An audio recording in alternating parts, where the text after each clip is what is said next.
We're at the waterfall in the lily pool, and if you listen carefully, you can hear the water flowing over the rocks. Caldwell's vision was that the river is being created by melting glacial waters, and they're carving this prairie river that you see here. Water is the source of everything in Caldwell's vision, and it gives a sense of peace as you listen to the water going over the rocks. Those rocks are Niagara limestone.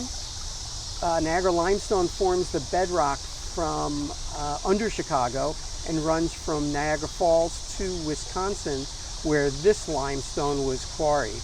You can see that it has a rough edge, and that's because this is the natural edge of the limestone, and if once you cut it, the limestone in back of it is going to have a flush front. If you look closely, you'll see one area that looks cleaner than the rest.